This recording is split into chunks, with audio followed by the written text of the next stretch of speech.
flags in the air. Boogity, boogity, boogity. Let's go racing at Daytona, boys.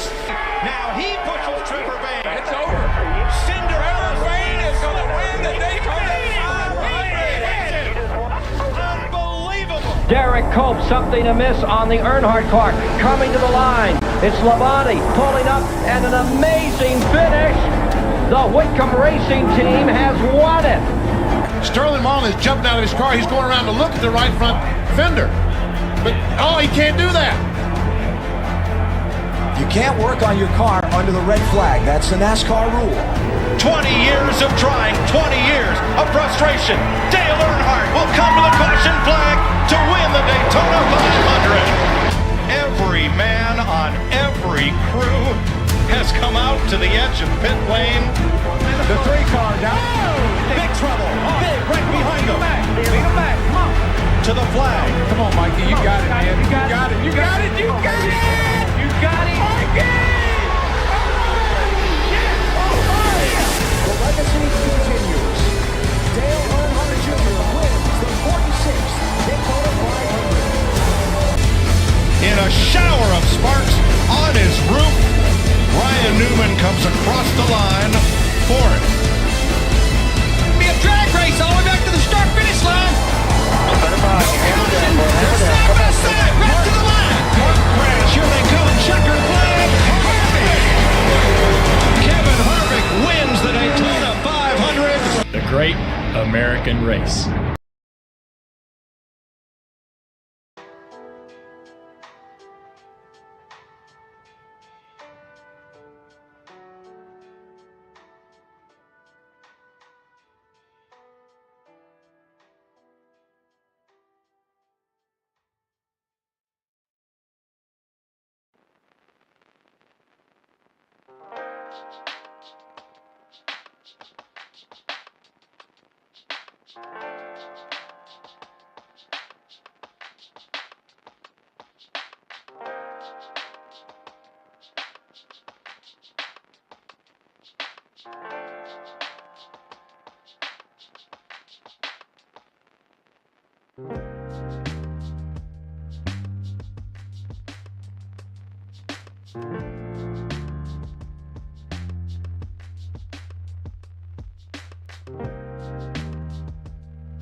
Hello, and welcome to the Full Send Half Mast Podcast, episode 56. Tonight, we're going to be doing a full Daytona weekend preview with all the races going on with ARCA, Xfinity Truck, and then the awesome Great American Race, Daytona 500. We'll go over some notable entries tonight, give you all of our picks for all the races, and then go over our fantasy one last time before we lock them in for this for the race on Sunday. And then another little segment we have at the end here as well. That we want to cover. First off, I'm here with Dallas and Tom tonight. How are you guys doing? Great. I can't believe we're finally getting back into race season. Yeah, it seems like it's been a long off season. Then you realize that we have the shortest off season in all of professional sports, and it still seems like it took forever to get here. But yeah, we got racing that matters this week now, not some bumper cars that run a little track. But yeah, I'm good, guys. So glad to join you tonight. Heck yeah, we're glad that you're here, and we're excited to talk about some Daytona 500 stuff. We do have some news to cover tonight as well. But first off, we're gonna get a quick word from our sponsor.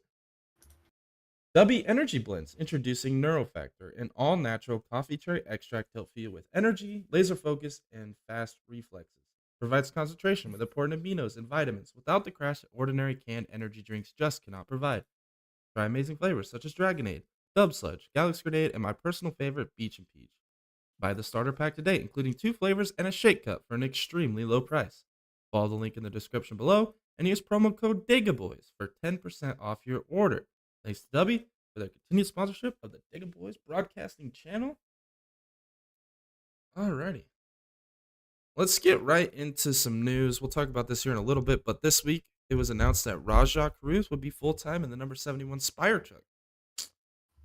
Thoughts? Anyone?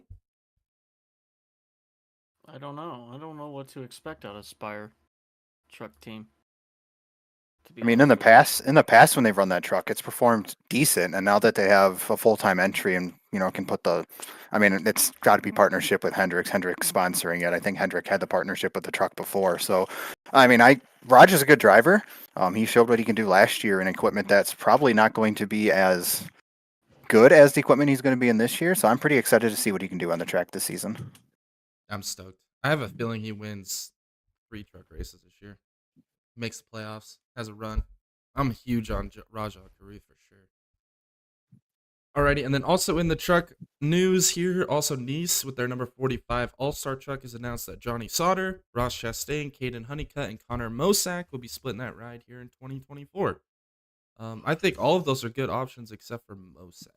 I don't know how I feel about Mosack. He was kind of a disappointment last year. I'm excited for Johnny Sauter. I think that's super cool. He was always competitive at Red Horse, and then just kind of picked up deals here and there. Never did much with it, but I think this is a quality truck, quality ride.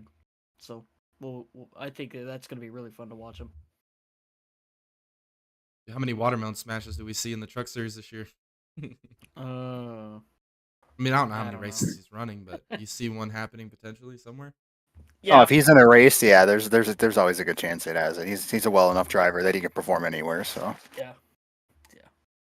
Alrighty, and then also we're gonna talk about this news of Formula One. We had talked about last week some of the rumors and everything with the Mercedes seat being open. Tom leaned towards Alonso, Percher, also Schumacher. Alonso, I guess, made a statement saying that if he was offered a ride with Mercedes or a contract, he would take it. What are your thoughts? I don't know. Look, I think that this year is going to be a good judgment on where he is at and his age. Everything kind of starts to deteriorate over time. But I don't know. I think from here on out, you're going to have to gamble on Alonso, especially with his age. But he did do a pretty dang good job with Aston Martin last year. Well, let's see what he can do this year, I guess. Yeah, I don't think that it'd be a terrible move for Mercedes. At least, George Russell's still really young. I don't know if he's ready to be the team leader for the team, and having somebody like Alonso in there bring that experience in there. And he's still performing really well last year up until the car started to not match up with everybody else. So I think it'd be good for the team to bring him in there. Maybe even not performance-wise, he probably wouldn't be the best driver to put in there, but I think just leadership and having this transition from Lewis being there a long time would be good for the team to have. I want to see Alonso retire from Formula One and then just go run the Indy 500 for the next 4 years and try to win the Triple Crown. Be the second driver to do it. He could do it too. There's no question he could still do it. See, I don't know how he does it in Formula One. He's capped out in Formula One. He was dang close to getting it done in 2017 before this engine blew. Yeah, which is typical Honda and Alonso relationship at that time. But Honda's a lot better now. Yeah, sure. I think it's going to be either Schumacher or Ocon. If I was to be a betting man, I would probably say one of those two. Ocon and Toto Wolff are real tight. Ocon kind of was groomed by Toto Wolff. And then Schumacher is a reserve driver. That's a very viable option as well, especially kind of the same situation with Ocon, but he's a little closer to that seat than maybe Ocon is. Yeah, just coming as a reserve driver, he hasn't been in a seat. He didn't drive last year, other than the 1-2 practice sessions. I'm sure he's in the sim all the time, but really, that you need that seat time. I don't know if Schumacher's the way to go. Maybe get another year or two behind him and see what he can do. Yeah, I agree. Also, I got one more bit of news, then I'll hand it over to Tom with some iRacing news here. So the Proton Porsche team in the World Endurance Championship just signed Yanni and Lauder and Ticknell to their lineup for WEC this year. Yanni and Ticknell had been announced. We talked about it during the offseason. Were announced to be behind this car, but they didn't have a third driver lined up. They're bringing in and Lauder to join the team. And we saw how good they did at Daytona. And I'm really excited to see what these lineup can do in the World Endurance Championship this year. The competition's going to be tougher, more cars to beat. But I mean, I don't think anybody had him finishing P5 at Daytona either, and they shocked the world. So I feel like the world is their oyster. Yeah, that Daytona performance was just phenomenal, stellar, really, to have nothing behind them to go out there and finish fourth. That was crazy, honestly. Yeah. All right, Tom, I'll hand it off to you to do the iRacing news here.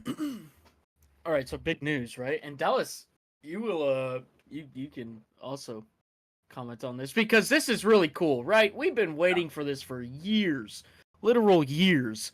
And so to finally have iRacing announce it and not just have one or two cars, but the whole GTP, LMP2, GT3 or GTD class, and some open wheel cars and like the Toyota GR86 and stuff like that. But they announced rain in their next build, so that's really cool. And the one thing that I really want to point to on this is with our Sunday series in NSR, right? We're running a full multi-class IMSA style league there, and possibility for rain races, maybe. Yeah, it's been something that's been happening for years. iRacing has announced, a long time ago, hey, we're trying to get rain in here, and it's not something like other video games have had it, other racing sims have had it, but like it's not the same. Without the iRacing being a simulator that real teams use and actually tune in their cars, find speed on the racetrack in real life, that putting rain in here is a big deal. They don't want it to just be something where the track gets wet and it just whatever. They realistic conditions. They put so much time, money, just research into how to get this going, and they're finally releasing it in just a couple of weeks when the season's done. Like it's really exciting. Being a part of that road series, even like in the dry, it's so much fun to race in there. Now put the wets in here and all these people with the different experience levels. It's gonna be a fun time. It's definitely gonna be a big adjustment, and I'm really looking forward to this. I saw the announcement today. I got really excited. So yeah, and one thing I also read was, and to go to your point of, other games just put their rain in and just maybe turn the track's slipperiness up just a few clicks and send it. But like iRacing and how they planned on doing it was, when a car goes through a puddle or through a rain-soaked track, the tires in real life, the tires wick away the water, so it pushes it out or flings it up in the air or whatever. iRacing has modeled that in their game, so it's not just going to be a run-of-the-mill Forza wet or R-Factor wet, Assetto Corsa wet. I mean, it is a part of the engine that they built. They dedicated a lot of time. Just in that one statement there, I could only imagine it would take years to model, honestly. yeah, it's going to be great. I mean, other games, the track's wet, and no matter what you do, the track's just going to be wet. When it rains, the track's wet. That's how it's going to be. But having the ability to create the dry line and to simulate the dry line actually happening, not just it's going to be wet for 3 laps and then all of a sudden it's a dry line. It's going to gradually change, and the conditions are going to change. So it's a big thing. We'll see how it turns out. Knowing iRacing, they're not going to release something that does an okay job. They're going to release it when it's absolutely perfect. So I'm sure there'll be a couple of hiccups here, and they'll have to do a couple of minor updates to fix small things. But it's going to be a big update. We're all really excited for it. Yep. I want to see some rain racing and some of the officials down the road, obviously. Man. But yeah. Well, and they're releasing it right before the 12 hours at Sebring too, and that they're going to throw rain in there, because why would they not? Why they would not have this big in there? So I mean, yeah, it's going to be a big adjustment. Everybody's going to start getting tired in the 12 hours, and then bam, they're just going to throw rain at everybody. I would imagine they're going to throw rain in there. Big special event. They have to showcase the rain. I can't imagine they're not going to do that. On Bathurst, though, man, that track sucks as it is. Not Bathurst. It won't be there for Bathurst. It should be there for Sebring. Oh, Sebring. Oh, my bad. Yeah, my bad. Sebring, not Okay, Bathurst. Oh my God, Bathurst. I don't even think it rains in Australia, does it? The rain through Bathurst? I don't even know. I can't imagine that. But is Australia even a real place? Yeah, it's not even a real place. It doesn't even exist. It's not real. Oh man. Oh, I'm excited for the iRacing weather rain build here in iRacing. I'm super excited to see how that progresses, and you guys will be the first to know here on this YouTube channel because we do a lot of the iRacing broadcasts and special events. So you're gonna see a lot of that content coming in the near future. So stay tuned. Alrighty. I think it's time we get into this weekend's races. We got the ARCA series, the trucks, the Xfinity, and the Cup all at Daytona. We're going to go through, I'll have Tom kind of go through some of the notable entries here and go through them, and then we'll talk about some of them as we go. So you take it over here with the ARCA notable entries. And then if there's more that you want to add them as well. All right, so with the ARCA series, Marco Andretti in the number 17 with a Group 1001 sponsorship. Look, Marco Andretti is almost becoming like a Cooter Daily, a meme. You know, it's just kind of funny. I just had to say that. At least Tanner he's won Gray a in number. Well, okay. Well, and yeah, Tanner Gray in the number 18. Joe Gibbs Racing. That'll be definitely somebody to watch. SVG in the number 28 Pinnacle. My pick pretty much all weekend. We know how that usually rolls out, so but I have to. Bon Signor and the number 30 Rhett Jones. Gus Dean, number 55 Venturini. Awesome lineup, awesome driver, awesome guy. That is going to be a dope setup right there. Honeyman in the O2 Young's Motorsports. That'll round out your ARCA notable entries. But I think the big ones to take away here is Gus Dean, Tanner Gray, and SVG for sure. Yeah. Do you have any comments on any of these drivers here, Dallas, for the ARCA notable entries? Who are you most excited? I mean, Tanner Gray, you have to expect just going to be an instant favorite. The kid's crazy talented, and you come down to the ARCA level, he has so much experience.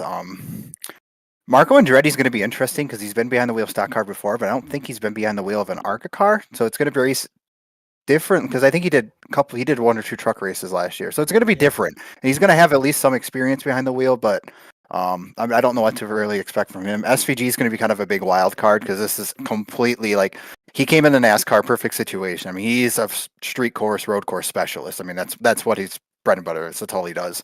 And then he got the one race at IRP last year, which was really cool because I was there. I was able to see him race on that. It was a lot of fun. Everybody was rooting for him. Yeah, so many people were rooting for SVG. I don't think anybody else cared other than SVG, to be honest with you. So it'll be interesting to see what he does. I'm sure he's going to spend probably the first 2 laps of the race riding around until the first caution comes out, and then the second, and the third, and then the fourth, and then when half the field's gone, when maybe we'll be able to get some racing. Is usually how the ARCA races go. But I'm sure he'll ride around for a little bit and get some experience. And I feel the car stays clean. I can't imagine he won't be there at the end either. Do you think that we see a ARCA brake situation out of SVG? Yes. No, I don't think we do. I think that he's going to see smoke, and the first thing he's going to do is slam on the brakes. He might be the reason somebody runs in. He might get run into. I don't think he's going to be the one who ARCA brakes. Or he's going to loop it while hitting the brakes so hard. That might be a possibility because that's going to be something he's obviously not used to. I'm calling it. I'm calling it right here, right now. SVG is going to hit the brakes so hard it's going to spin out, and he's going to cause the second incident in the same caution. I think that I could agree with. Too much stock put in these guys. I swear, Marco Andretti, I don't think he's ever ran a super speedway. We're talking about Daytona. I mean, Bon Signor is an amazing modified driver. I don't think he's ever ran on a super speedway. I mean, I think if you're looking at favorites, I mean Tanner Gray in a JGR car, he's ran multiple super speedways in his career. Gus Dean, was experienced winner in the ARCA series. I mean, those are 2 guys I'm looking at. So all right, Higurani has an ARCA ride this year. I don't even look at the ARCA list this year. I mean, if Higurani's in there, I can't imagine he's not going to be in there because he's pretty good. I can't imagine somebody would want to scoop him up. I've never actually even seen the ARCA entry list, but yeah, I mean, there's a couple of the ARCA notables are going to be really good. But I mean, out of those, Tanner Gray has to be. I mean, come on, he has to be a favorite to win just by JGR alone. I mean, if it's not going to be a Venturini car, it's going to be a JGR car. It's how ARCA runs. So, unfortunately, there's a lot of. I mean, right, how it goes. Let's do Xfinity. Right. This is stacked, so read through some of these notables. All right. Suarez in the number 14 SS Greenlight. Nemechek in the number 20 JGR. Sage Karam in the number 26 Sam Hunt car. Old Jordy Anderson and the number 32 JAR racing for himself. That's he's got his is it his wife now? Yeah, his wife or something. I don't Is know. the daughter of Larry Mack, yeah. Yeah, thank you. Can we just make that a meme already? It's freaking hilarious. I love it. I'm here for it. I mean, Larry Mack's on the pit box though, so like. Yeah, but how did Jordan Anderson go out of his way to score his daughter and then scored him as a crew chief? Right time, right place. I guess. You could say the dude's on fire. Hanging out at the wrong bars, man. He's on fire, man. All right. Frankie Muniz in the number 35 Emerling Gase car. Heck yeah. Decker in the number 36 DGM, and then SVG in the number 97 Colleague. Yep. And I don't know who most notable. I mean, obviously you got to go with Nemechek. Nemechek in number 20, coming back down to the Xfinity Series for his run there and his first full season in Cup. I mean, honestly, I'm just most notable is Nemechek for sure. Yeah, I agree. Flores, I saw this green light. I'm sure that's going to be kind of a colleague-esque type car, so he'll probably be all right.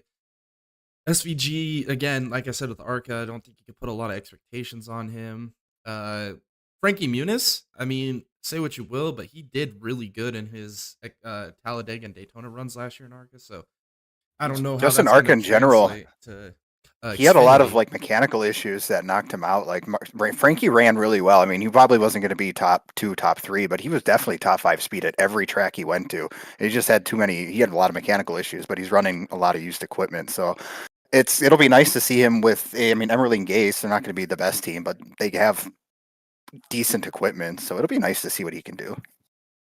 Yeah, I agree. And then I don't know how the owners points and all that works out for qualifying. It looks like Saturday's going to rain out. So I don't know if SVG is locked in with colleague. I don't know I know Decker's not, DGM's not.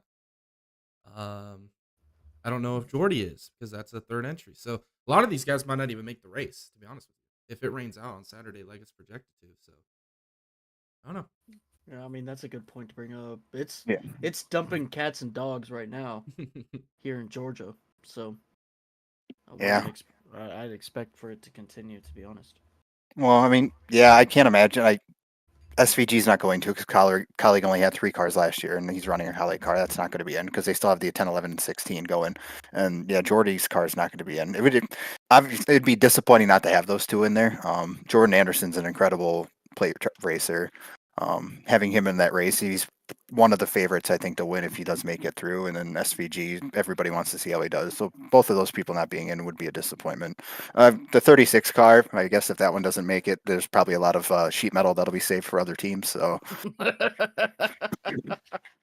I don't know how she keeps getting a ride. I really don't. OnlyFans. All right, so something. It's viable. I guess my question, let's say it doesn't rain out, qualifying gets in, Decker, by the grace of God, qualifies into this race. Who finishes higher, her or Haley Deegan? My thought is Decker's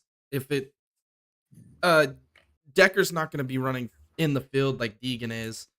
I feel like she's got more of an opportunity to wreck out, so I feel like Decker's sitting in the prime optimal spot to get a higher finish than Deegan here. Yeah, I mean, if it was a race that wasn't going to have half the field wrecking out, then obviously you'd go with Deegan. But I mean, Decker knows how to ride 10 seconds behind the field and avoid trouble. She doesn't. Didn't she? Did she race it? Didn't she do a truck race last year where there was a crash in front of her and then she ended up piling into somebody even though she was like 10, 15 seconds behind the field? There was like an ARCA race or something. Oh yeah, that was Richmond. Yeah, whatever it was. There was a wreck and then I think it was a plate track. There was a wreck in front of her and she still managed after the caution came out to still run into somebody. So I know what you're talking about. That wasn't a plate race though. It was gosh, I can't remember. I want to say it was like a short track. It was something stupid. She wasn't even part of the caution. Yeah, she wasn't even part of the caution, but then she ended up wrecking some. I don't know. It's It was Natalie Decker. It was the Phoenix finale. That's what it was because they didn't even have it on camera.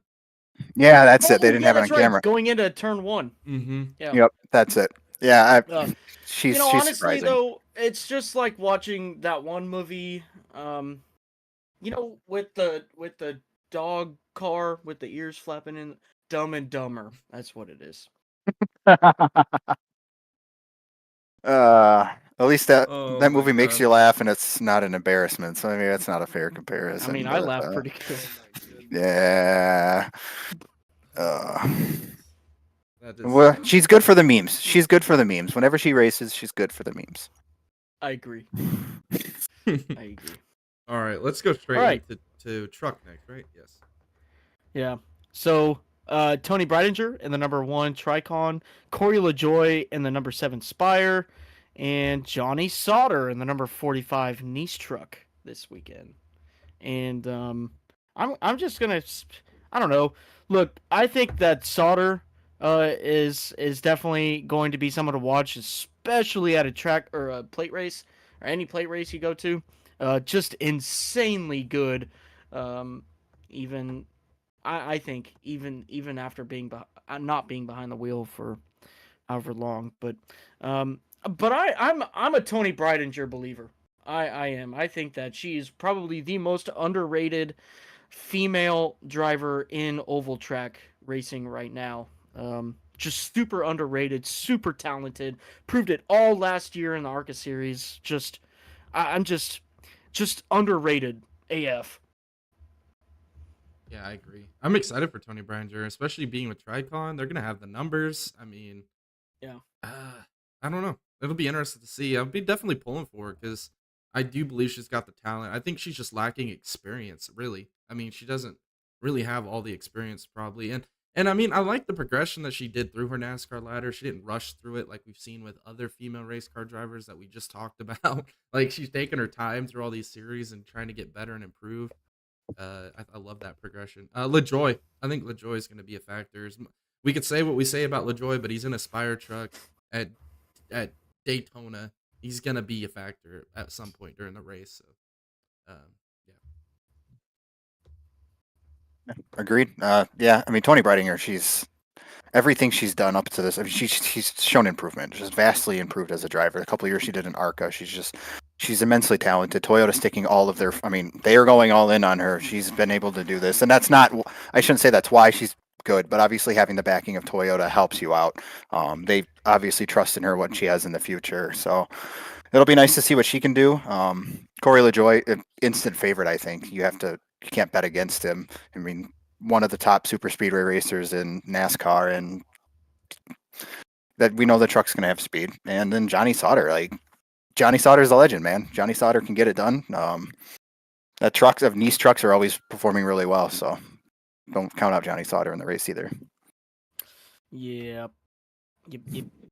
All right, we'll go to Cup now. All right, Riley Herbst, the number 15 Rickware Racing car. We got AJ Allmendinger in the number 16 Colleague, Cause Gralla in the number 36 Front Row Motorsports, David Reagan in the number 60 RFK. Super excited for that. Alfred in the number 62 Beard car, BJ McLeod in the number 78 Live Fast, Jimmy Johnson in the number 84 LMC Legacy Motor Club. And then what do we got here? Yes. Remember, Tom, we talked about this on a podcast a couple weeks ago. I think you even said it. Who was going to show up the day of the race right before qualifying and hop in that damn car? The guy that's lit up the internet worlds. Matty D. It's going to be Matty D. It's going to be Matty D. We're the damn racing Nostradamus here at Digga Boys. It's going to be Matty D. Just wait and see. I agree. it is going to be. Who else is going to do it? I mean, really. It won't get announced until tomorrow, probably around noon. But it will be Matty D behind the wheel of that car. I am calling it. I would almost put money on it at this point.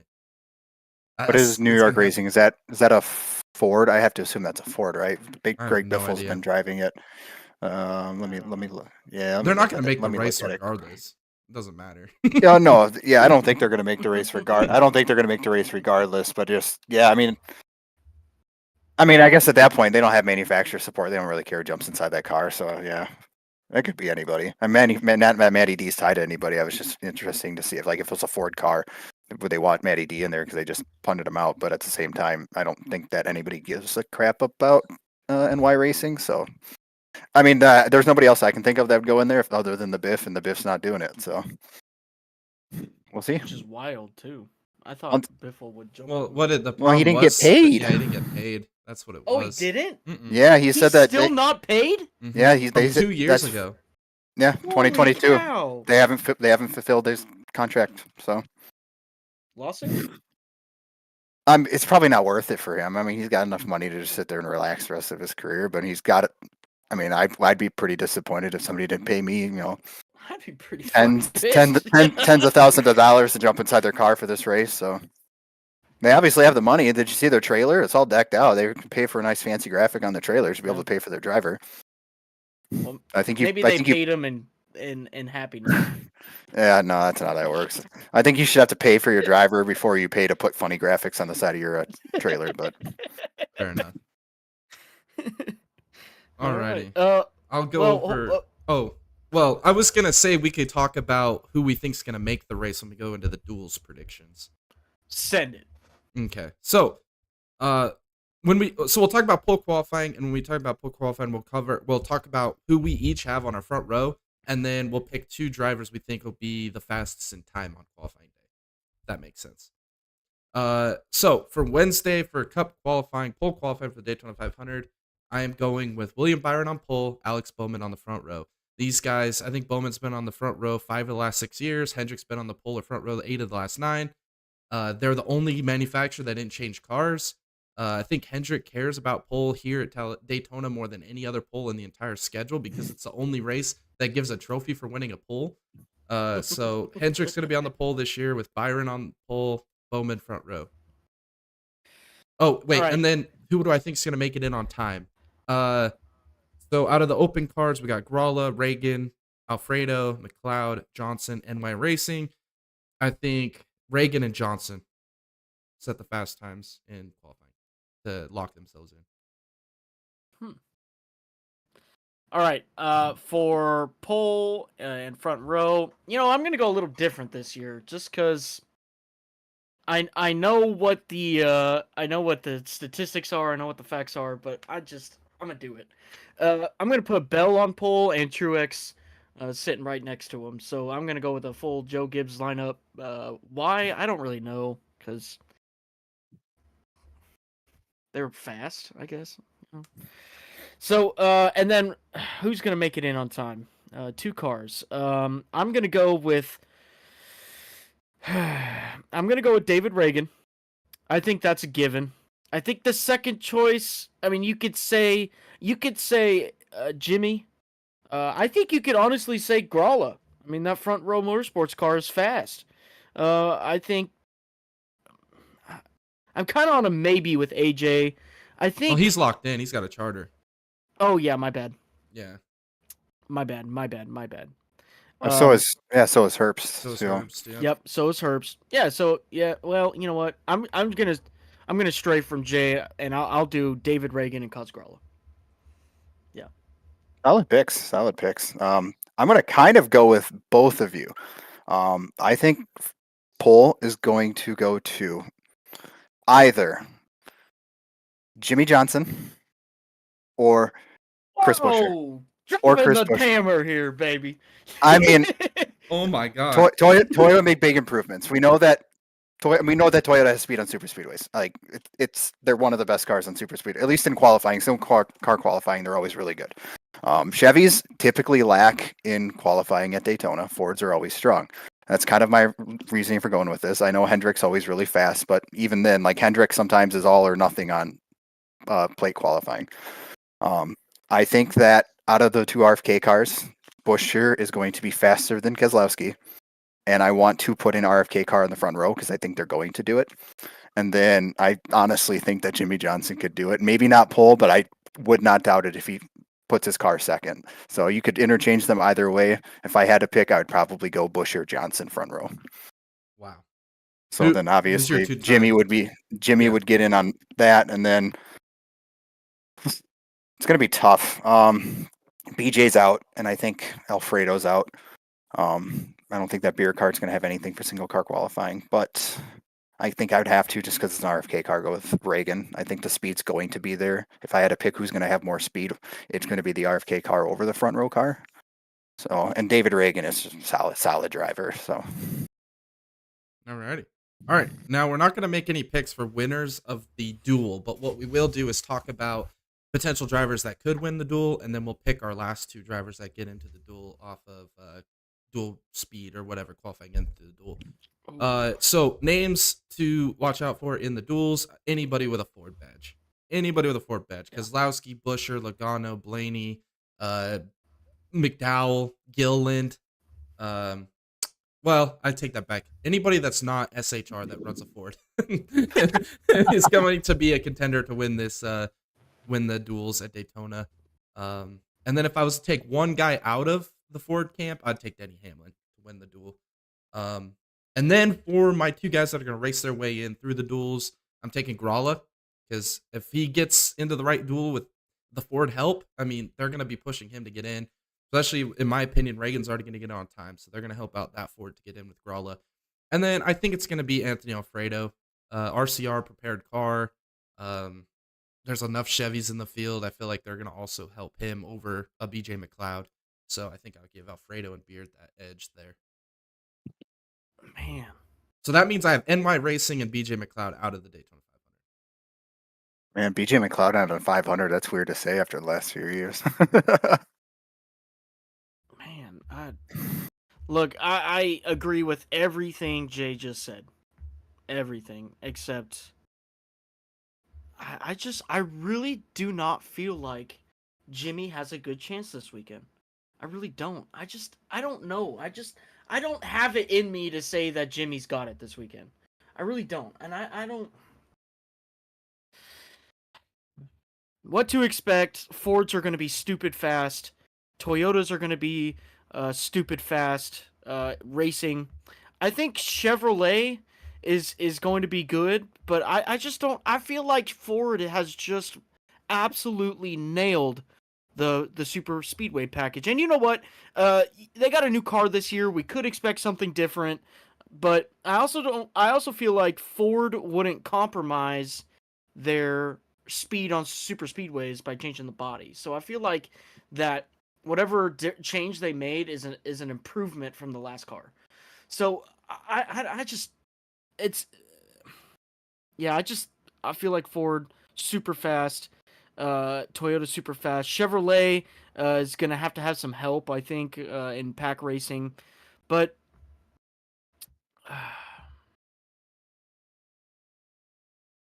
yeah, I don't think BJ McLeod makes it either. I really don't.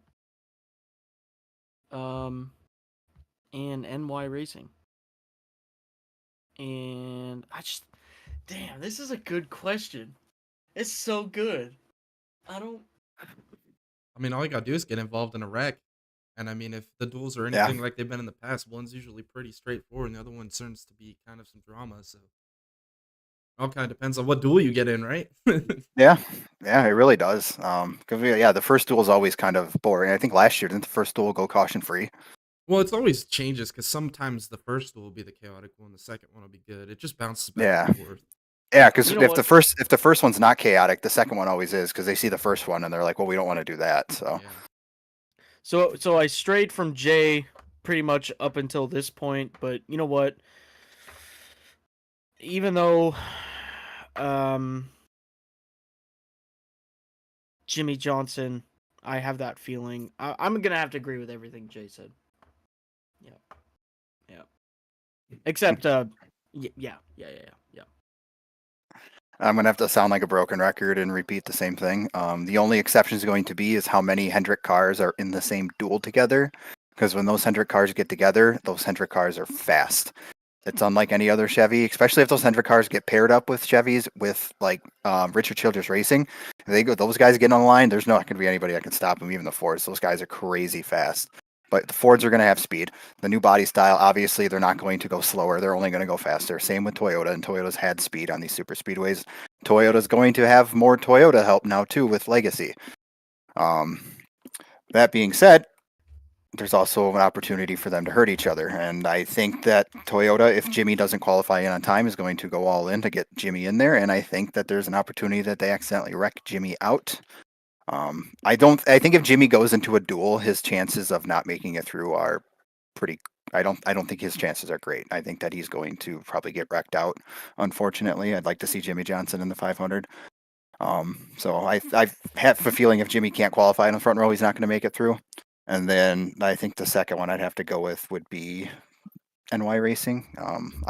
They're just an unknown. They're a huge wild card. We're not going to know. It's going to be like the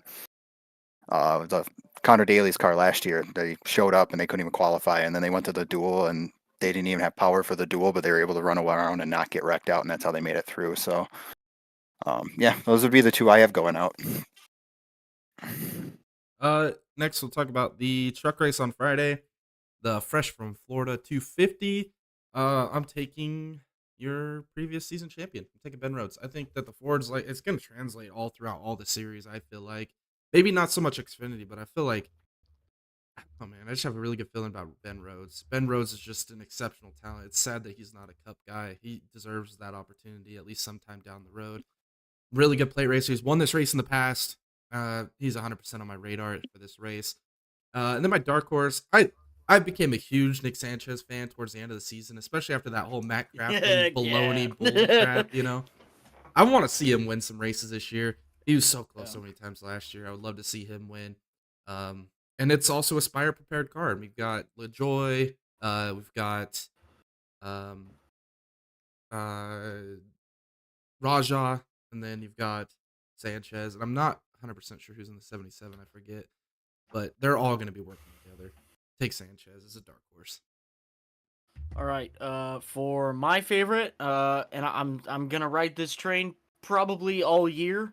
Still, even though it's a new team, same driver, always going to be there at the end, always going to maximize on track performance. That's Grant Enfinger, and honestly, it just to me, I just can't deny he's top 3 driver in the series, and I don't think it's gonna matter where he goes. To be honest, he could switch teams and still be the same Grant Enfinger. So, I'm gonna be looking for him to win on Friday, and then for my dark horse, I already talked about him a little bit. I am a little bit of a fan, but Johnny Sauter, and you just can't deny his experience, his raw speed, raw talent that old man has. He's going to come back out, and he is going to perform very well at Daytona, I think. Yeah, but solid picks. I can't go wrong with Rhodes. Rhodes is going to be a favorite. Nick Sanchez really fast last year. Enfinger again. I mean, Enfinger almost won the championship if it wasn't for a little petty revenge. Should be your champion. Man, it's still terrible in my mind. Terrible. Yeah. Enfinger should have been champion, and the fact that he almost won a championship and he had to switch teams because they folded is it just sucks. But that is what it is. My favorite's going to be different than both you guys. I am going with Tricon Garage and Corey Heim. I think Corey Heim will get it done. Tricon Garage always fast, always shows speed. And my dark horse, and I don't know if it's going to be funny for you guys or not, but I'm going to go Daniel Dye. Daniel Dye has been, he's had speed. He just always seems to be around the wrecks, so maybe they just have to get the camera out of his truck so that he's not involved in all the wrecks that Fox tells them to do so that they get more TV time. But Daniel Dye, I mean, McNally Human Racing, they have more trucks this year. I think they have 4 or 5 trucks in the entry list for Daytona. That program's been expanding. It's been getting better. I mean, Christian Eckes last year, playoff driver. So I think good things for Daniel Dye this year at Daytona. That's actually a pretty decent pick for dark horse. I think that's somebody that maybe regardless of equipment was still gonna try really hard to get a good finish. Yeah, and he's running both the Xfinity and truck this weekend, so we'll see how he does. Next we'll do ARCA 200 at Daytona. My pick, I love this guy, man. He's one of my favorite race car drivers in ARCA. I love whenever he gets an opportunity in Venturini. When I lived in North Carolina, I worked at a company that shared the same shop as this team, or not Venturini, but his family team when they're running in the Cars Tour back then. He's an awesome dude. He's a really talented race car driver, and I think that in a Venturini car, He's he's got to be the favorite. And he's so good at controlling the lines in ARCA. He's gonna be up front the whole race anyway because he's in a Venturini car. Gustine, man, Gustine all the way. That string of JGR and Venturini cars are gonna control this race, and it's gonna be Gustine on point there. And then also, I'm going to take Andy Jankowiak. Andy J, this dude is super fun to watch. Cool story. He just ran like a indoor outlaw go-kart race in in New Jersey and like end up whooping the whole field's butt that night, wins that race. And he gets out and he's just like a happy-go-lucky type person, man. He reminds me of Jared in a lot of ways. And that celebration, I was like, damn, this guy has got a chip on his shoulder this year, and he's a perfect dark horse for me. I'm taking Andy J as my dark horse pick here. I originally had Andres Perez as my favorite, but you know what, Jay? You said back in college, with the company you worked for, and I remember, you talking about that. We got to meet Gustine, and he was just a really cool guy. Really and I cool. remember in college, when we would watch races together, man, would we pull for Gustine every time. And every time he'd have a fast car and just get crap out of it. I mean, and literally 0% of the time was his fault. So I'm gonna change my favorite actually, and I'm gonna go with Gustine too, because that dude is just one bad MFer, man. He really is, and he is dope. He is a cool guy. He'll give you the time of day. I mean, he's just a cool guy, really cool guy, very impressionable. Definitely just a top quality dude. So I'm gonna change my favorite to Gustine. And then my dark horse, can't deny it. I'm on the train, baby. Woot woot.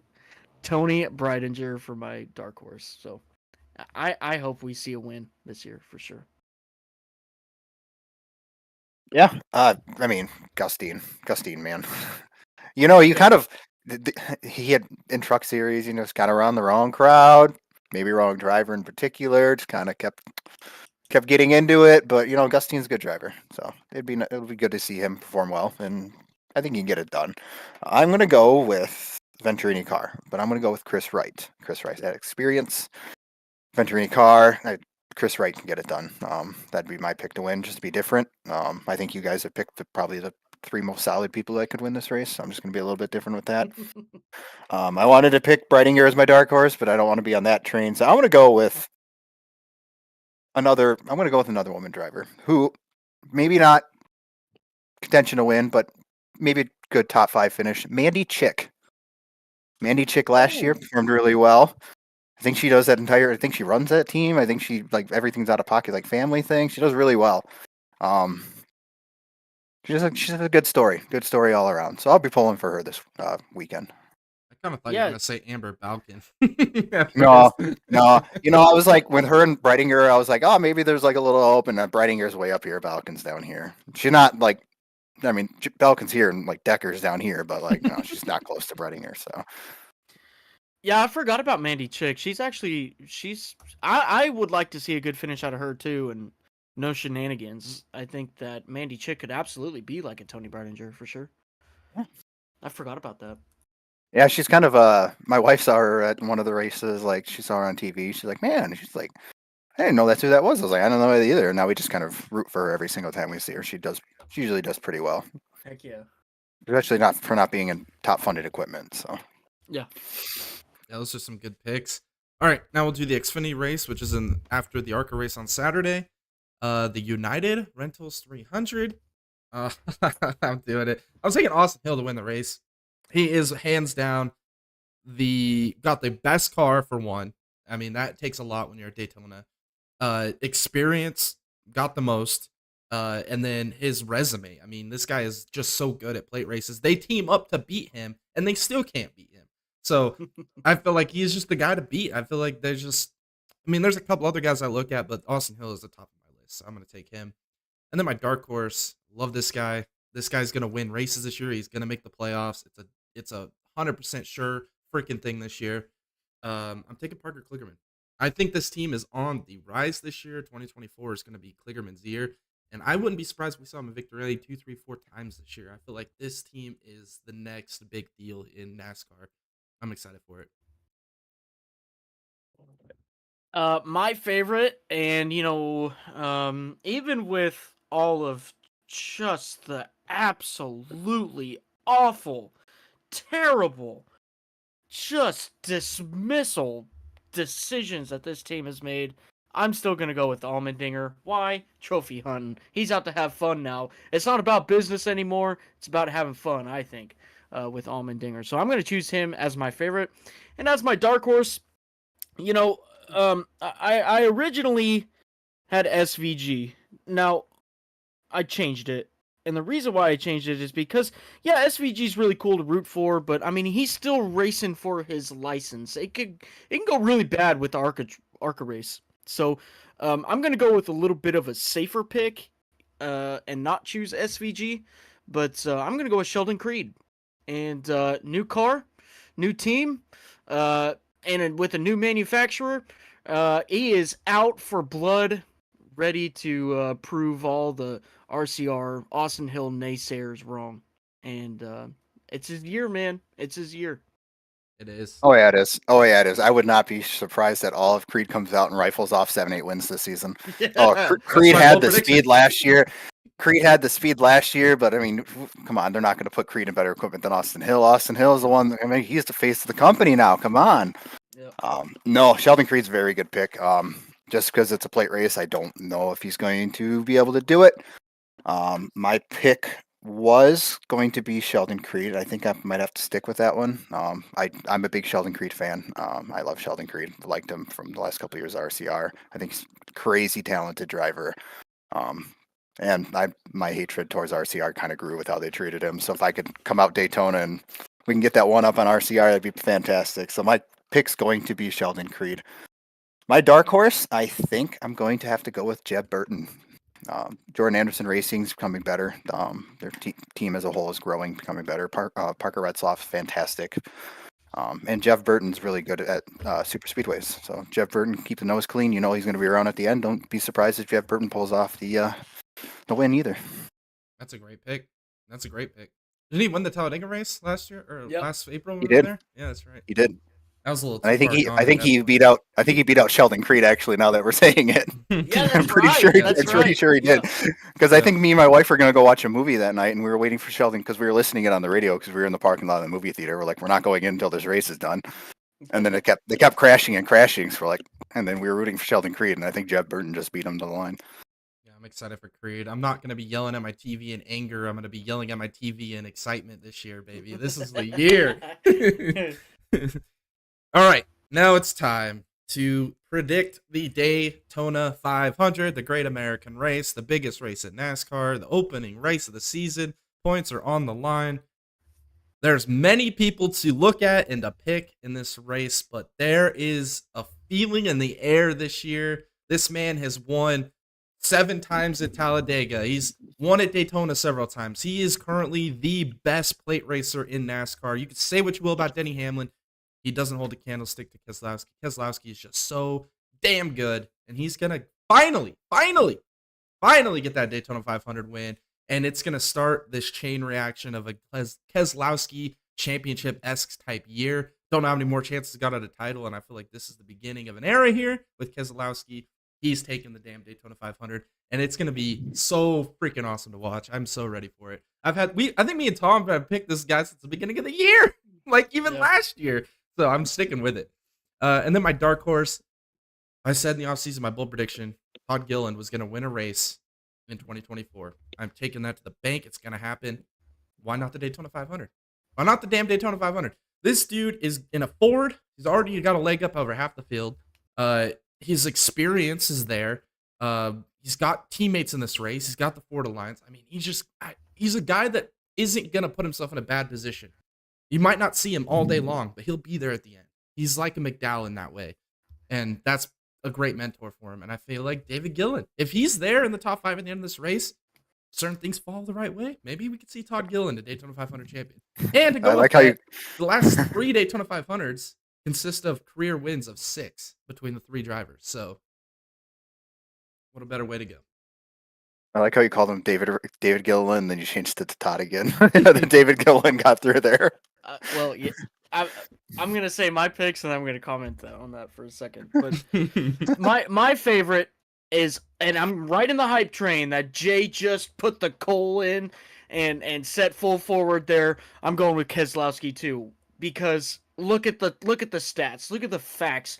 The stats of it is Keselowski is the best plate racer of our time right now. It's just the stats don't lie. With his rebirth with RFK and with Ford just having an absolutely dominant package, I feel like everything's aligned. The stars have aligned, the planets have aligned, the universes have aligned, and they're all saying Keselowski. So I'm going with Keselowski. And really think about it.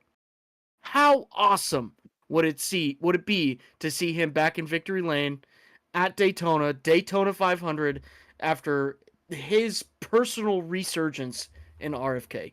It'd be amazing. It would just be amazing.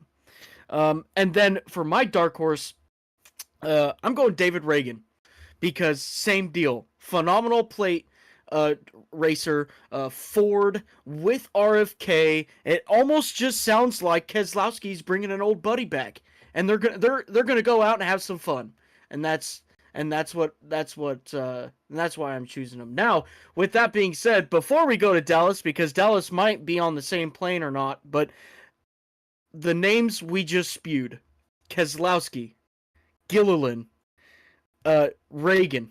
We're going back to COT days, baby. We're going back to the tandem drafting. These guys, I mean, the absolute steel testicular fortitude these men have to go out there and do that, and now they're coming back for another hurrah.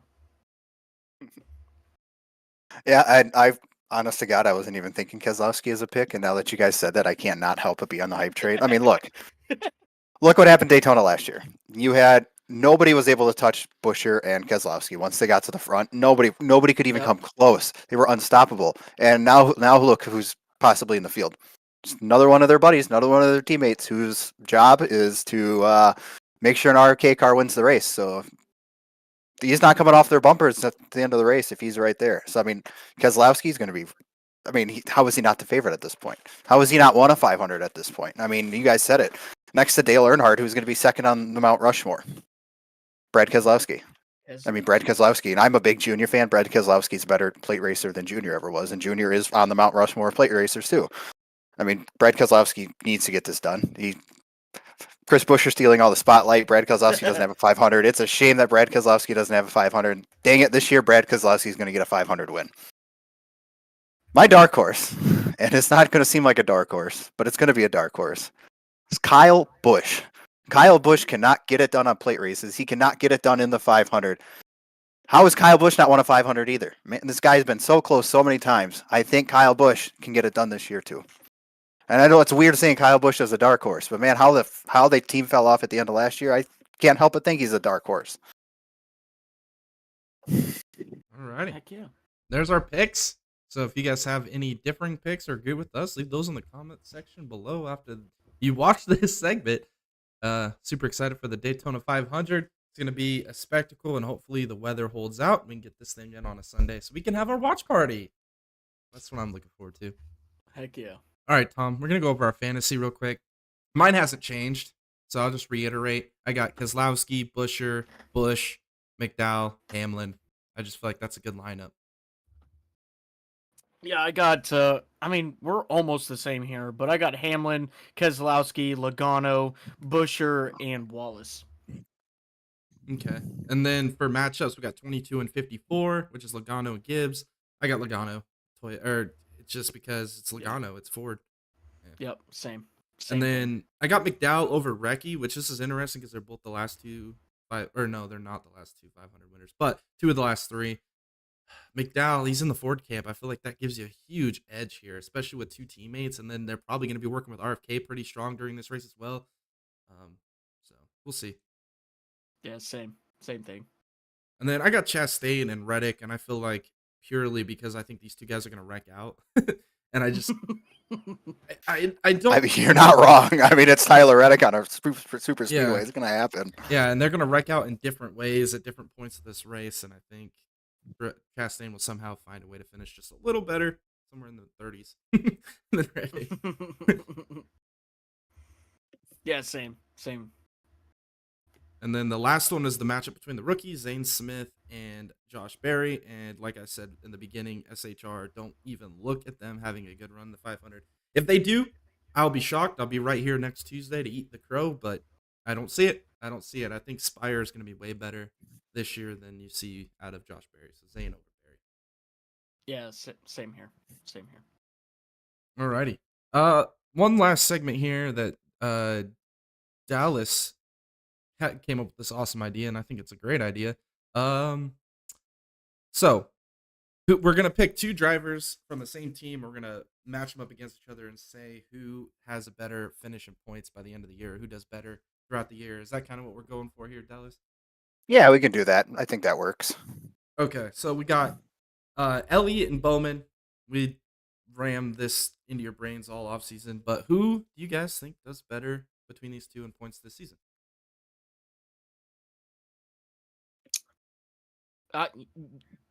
Go ahead. You want me to? Okay, I'll take it. Go ahead. Okay. I am a big Bowman fan. I am not a big Chase Elliott fan.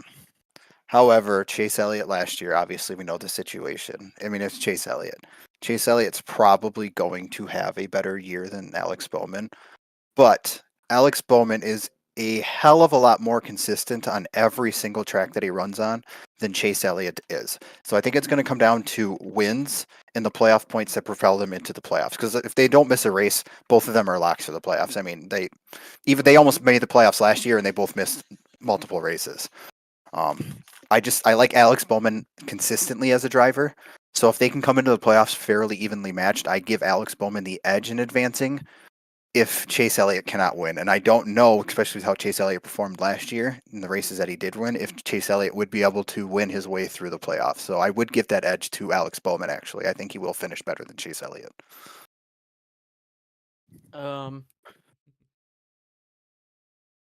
Yeah.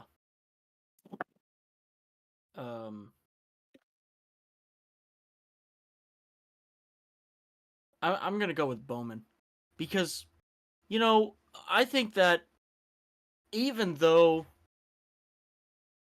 Bowman may have broke his back last year, Elliott only broke his leg and still did that bad. Yeah. That's what I'm. Yeah. I like how your reasoning is Elliott's injury wasn't as bad as Bowman's, and Elliott still sucked. Yes. Yeah, I mean, fair point. I've kind of thought Elliott was overhyped for a while. I mean, yeah, the guy's talented, but is he talented because he's really talented, or is he talented because he's on Hendrick Motorsports and every single one of those guys is talented? I like Alex Bowman. I think he's just more consistent as a driver than Chase Elliott is. Chase Elliott still, I don't think he can perform under pressure. He still gets in his head and he still overdrives. So it's kind of like Kyle Larson in that aspect. Him and Larson are very similar in those situations. They kind of get into their heads a lot. So, but Larson wins. Yeah, I was gonna say when I'm going Bowman over Elliott, and purely because ever since we saw Kyle Larson move over to Hendrick Motorsports, Elliott has been abysmal. I mean, honestly, you're comparing Elliott to Larson. I mean, it's not even close. Larson, when he joined Hendrick, Elliott had like 15 wins, career wins, and Larson had 5 or 6 when he went to Hendrick. Larson's sitting at 23 wins. So that's 17 wins to Elliott's 3 over the last 2.5 years. Or 2 years. So, I mean, Elliott got brought down to earth. And the reason I take a Bowman here, not just because I'm a homer, because I am, but last time Bowman came off of an injury. He had a head injury at Texas in the playoffs, took us out of the playoffs. He came back this 2023 year. He led the points for a week in March, as we like to say, but he was one of the top points getters before that back injury. I mean, he was right there before the penalty, before the back injury. He was top 5 in points, top 3, even the points leader at one point. I think he's got a chip on his shoulder, and I think second year with Blake Harris, I think it's going to be a perfect combination there. Alrighty, Zane Smith and Carson Hosvar, 2 rookie teammates with Spire. Well, when do you guys go first? Oh, this is a good one. This is really good. I want Hocevar. I think Hocevar is going to do better, and yes, Hocevar is going to wreck a lot, but we will see better finishes. I think Hocevar is just a better driver. I think. Just overall, Zane Smith, sure, he's got a trophy to go by his name, but whatever. You're in the Cup Series now, and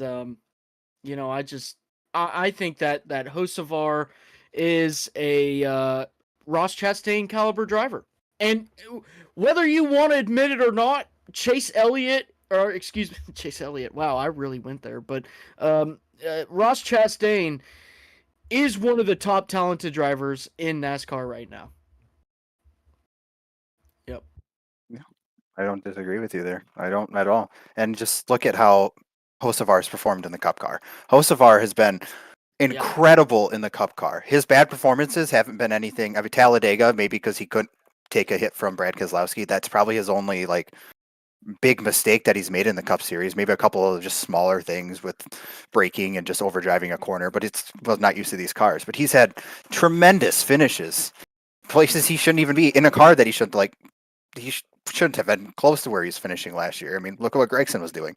Gragson wasn't doing anything with that car, and Hocevar was running circles around him. Hocevar is going to be in better equipment this year. That Spire car is not going to be a joke. With them having similar equipment, but I think even with Zane Smith last year, the couple of races he ran in the Cup car, I was not impressed with him. Obviously, he was supposed to be the one to take over for front row, and they must have saw something in him that they didn't like, because he should have been the one to take over that seat, and he didn't get it. And I think that's telling of Zane Smith. I don't think Zane Smith's untalented. I think Zane Smith's still an incredible talent, but it's just Hocevar is so dang good. It can't help but think that unless Hocevar has major issues this season, that Zane Smith would even be close to touching him. I mean, I'm going to venture out. I might be a bold pick.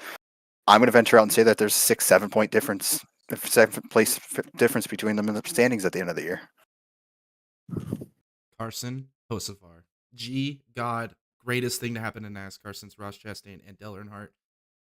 Carson Hocevar. All right, Gragson and Barry.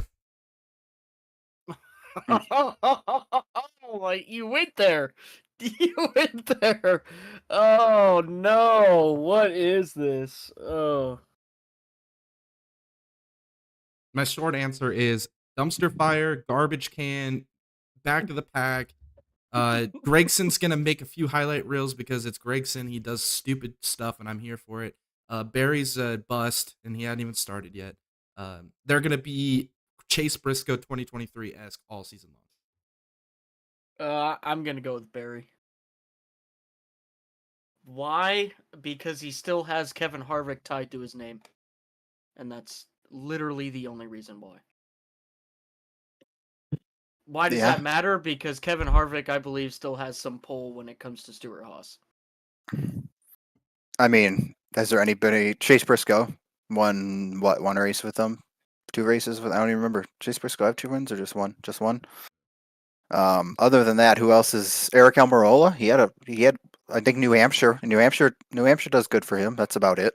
What else has Stewart Haas done? They got a lot of TV time for Netflix and YouTube and NASCAR because Ryan Preece is really good at barrel rolls. I don't know what's happening with Stewart Haas, but it's not good. And Stewart Haas has been on social media. He's pissed off. He's not happy, as he shouldn't be. His team is, I mean, he shouldn't be the laughingstock in NASCAR. He should be one of the big 4 teams, big 5. And that team's not doing anything. That being said, Josh Berry had shown better glimpses of talent in the Cup Series, but I don't know if that's going to carry over. I'm not big on the Josh Berry train. I think Josh Berry is good as an Xfinity driver. I don't think he's very good as a Cup driver. Carson Hocevar, or not Carson Hocevar, oh my God. Noah Gragson made the Clash, everybody. You know who didn't? Josh Berry. I don't know if that means anything. I think if Josh Berry is in the Clash, he went 3 laps down in the first 10 laps, so I don't know. It's hard to pay. I think you're just kind of throwing darts at a dartboard and hoping whatever one sticks at this point. I'd like to see Gragson do well. I like Gragson a lot. I'd like to see him do well, but I think it's going to have to go to Josh Berry. It's not going to be by much. I don't think any of those Stewart Haas guys are going to be much better than everybody else. So, all right, we'll do one more here. Busher, Keselowski. My short answer, Keselowski. It's his year. He's going to make the playoffs. He's going to win the Daytona 500. It's Keselowski's year. I think he's got one more chance at a championship. This is the year. I'm actually going to stray from that. I think it'll be Busher. I think that Keselowski's going to have a great year. I really do. But I think what Busher did last year is nothing off the course of phenomenal. Being in that ride with RFK's resurgence, really showing that, hey, we're here and ready to play. And I think that Busher has a lot of confidence and momentum behind him coming into 2024, especially turning up at the end of the year last year. I just think that and age kind of plays a factor too, right? How old is Keselowski? Yeah, he's got to be getting close to 40 or is 40. Yeah. You know, so I just think that that Busher has a lot of good stuff coming up for him, and I think that this year Busher is going to do better than he did last year. Oh, he just turned 40 yesterday. Happy birthday, Brad Keselowski. Big fan of the channel. See, I think Keselowski I think Keselowski's going to have the best year he's had with RFK. I think that's a given. Keselowski's going to be fast. The thing with Keselowski is that he cares about the team more than he cares about himself. And that's opposite of Denny Hamlin. Because Denny Hamlin owns a team but races for somebody else. And Denny Hamlin is the selfish guy. Denny Hamlin puts himself before his team in every situation. He wants his team to do well, but he wants his team to be 1-2 behind Denny Hamlin. Brad Keselowski, I don't think cares. Brad Keselowski's not that kind of guy. Brad Keselowski wants Chris Buescher to do well, and he sees how well Chris Buescher's doing, and he keeps giving him the resources and tools to get better. And I think that Chris Buescher is just going to have a better season because Brad is not selfish, and Brad is helping him out so much. Brad's going to get a win. I don't think that's a bold prediction. Brad's easy. I don't even think he might get 2 or 3 this year. Brad's been so close, and these cars are only going to be faster.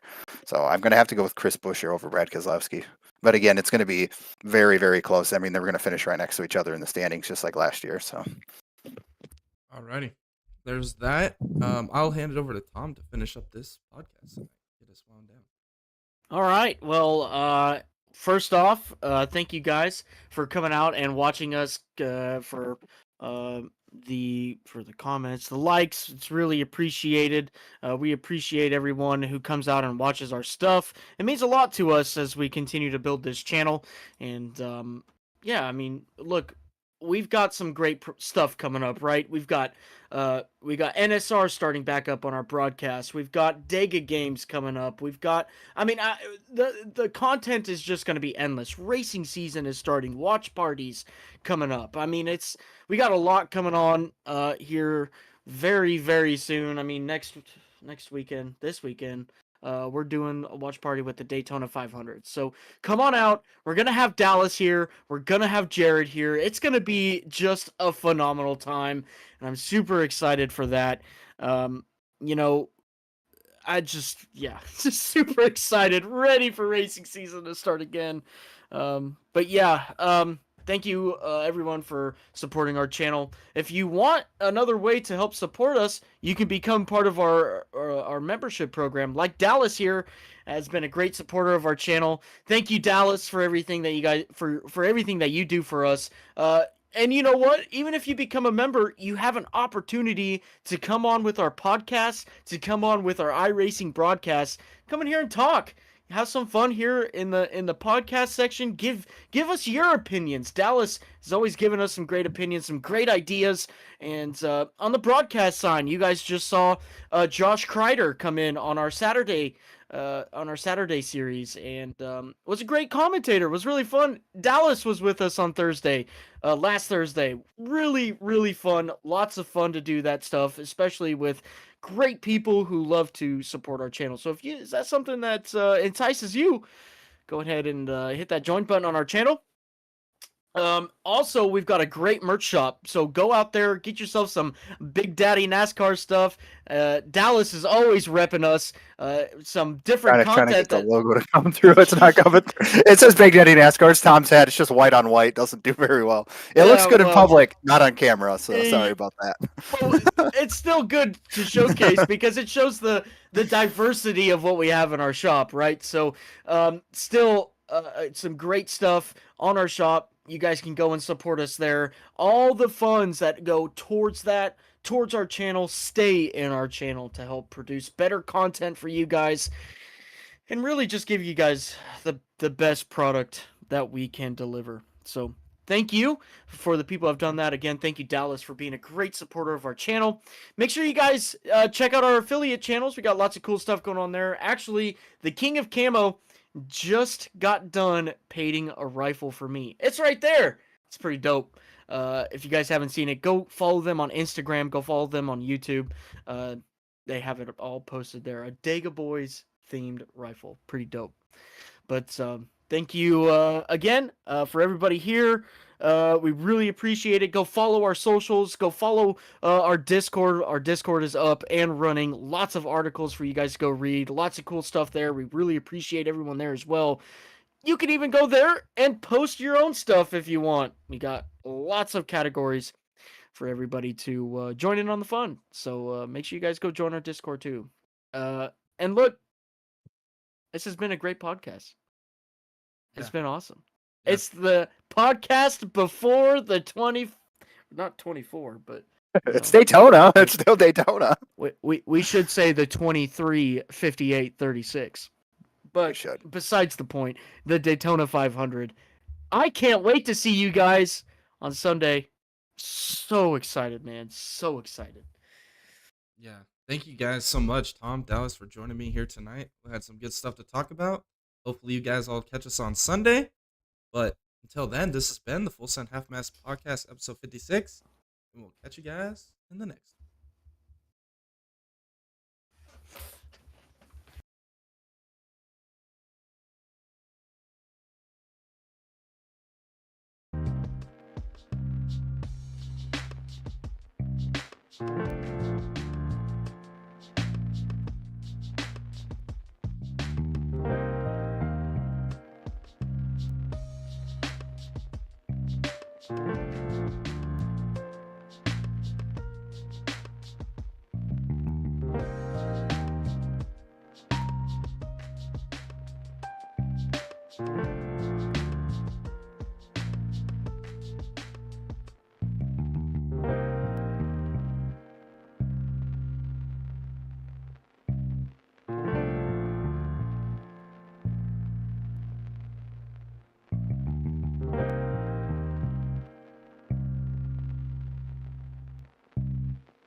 Green flags in the air. Boogity, boogity, boogity. Let's go racing at Daytona, boys. Now he pushes Trevor Bayne. It's over. Cinderella Bayne is going to win the Daytona 500. Unbelievable. Derek Cope, something amiss on the Earnhardt car. Coming to the line. It's Labonte pulling up and an amazing finish. The Whitcomb Racing Team has won it. Sterling Marlin is jumping out of his car. He's going around to look at the right front fender. But, he can't do that. You can't work on your car under the red flag. That's the NASCAR rule. 20 years of trying, 20 years of frustration. Dale Earnhardt will come to the caution flag to win the Daytona 500. Every man on every crew has come out to the edge of pit lane. The 3 car down. Big trouble. Big right behind them. Lead him back. Come on. to the flag. Come on, Mikey. You got it, man. You got it. You got it. You got it. You got it. The legacy continues. Dale Earnhardt Jr. wins the 46th Daytona 500. In a shower of sparks on his roof, Ryan Newman comes across the line fourth. Be a drag race all the way back to the start-finish line. They're side by side, right to the line. Car crash, here they go, checker flag. Kevin Harvick wins the Daytona 500. The Great American Race.